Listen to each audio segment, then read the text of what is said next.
I wanted to take a few minutes to talk to you about something that seems to be the big issue for everyone in the world that we live in, and that is the fact that we never feel fulfilled. We don't enjoy our lives really, or we're waiting for the moment that we'll be happy. And there's a reason we are like that, and there's a way out of it. And the reason that we are like that is because we've been ingrained with the idea that everything we do needs to be done for a goal or for a reason or for a result. And so throughout our whole life, and you remember this because you were told this by your parents already, that you need to do certain things not for the sake of doing them, but because what they will give you.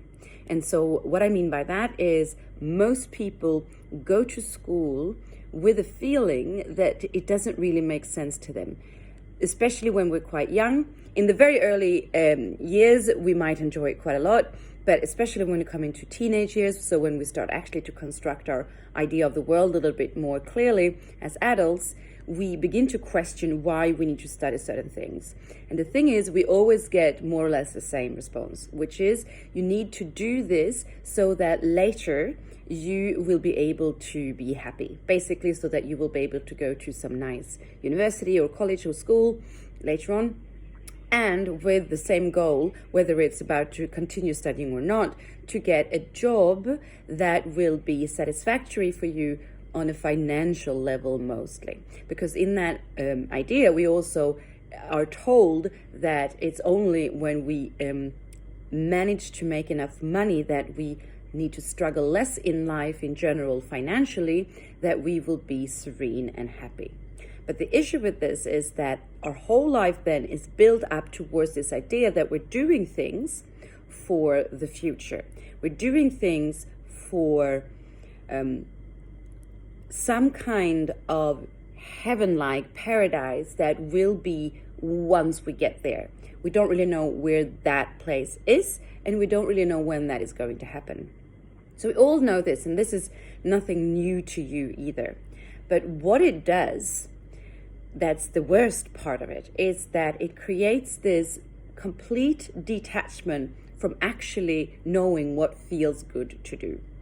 So we become very accustomed to this idea that we do things, we take action, anything we do is really only a way to benefit later from it. Okay, and so there's this idea of expectation of a result. Now, the thing is that result never really actually gets there, right? We never really get to the result, because once we get to the result, then there's always a new goal to go towards. And we all know this because it's never really the feeling that I'm here, I got there. We never really get to that feeling. And what this does is that it creates this perpetual dissatisfaction of life, which is why one day, very often, we sit there and we look at everything that we have. So we got the job and we got the spouse or whatever, and we got the children and we got the dog and the house and the all of that we worked towards because we were told that we needed to do that in order to achieve the state that were supposedly what we were looking for. And yet it feels empty, because actually none of the actions that we've taken all along the way were taken with the feeling that we were enjoying just doing that. So we have no idea what we're actually enjoying, which is also what I see a lot when I'm in therapy with people, that actually most people are completely clueless to what they want or even what their feelings are telling them. Very often when I ask someone how they feel about something, or why they do something, they will reply, I don't know. And I always say the same, it's the magical words, because actually that is never true. The only thing that's true in the I don't know is the unhabit or the inhabit of understanding what your feelings are actually telling you. So we have this thing inside of us called emotions. And emotions are guidelines from the inside of whether we are doing something that is aligned with what our desire is.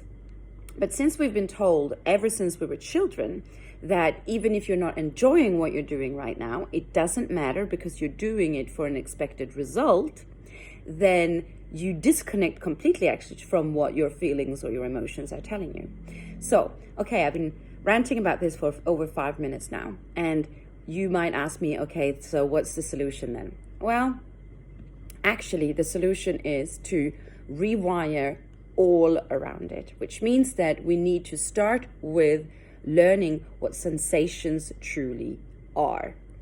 How do we learn what sensations are? Well, it starts with actually feeling what's happening inside of the body. How do we do that without being completely distracted by everything else around us? Well, we need to create a space where we are not distracted by other things while we're experiencing the sensations inside of our body.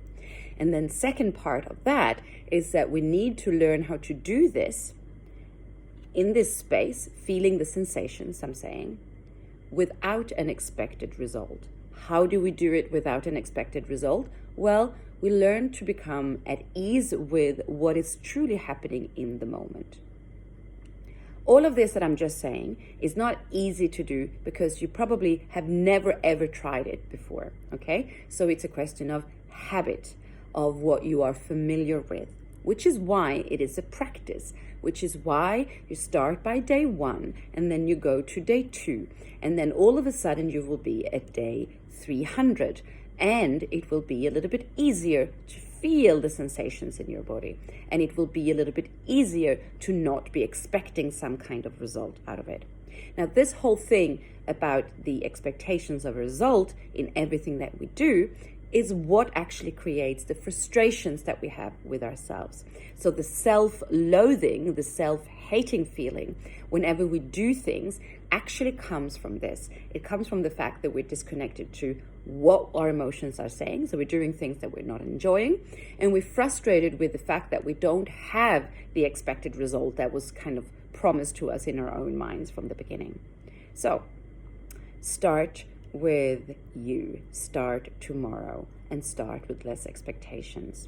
Naturally, it's not easy, which is why I created the program that I call Nourish, Balance, and Thrive. It is not only a question of finding physical health and balance through the ancient practices of Ayurveda, but actually to reconnect to exactly what I've been talking about now. Karma, we call it in yoga.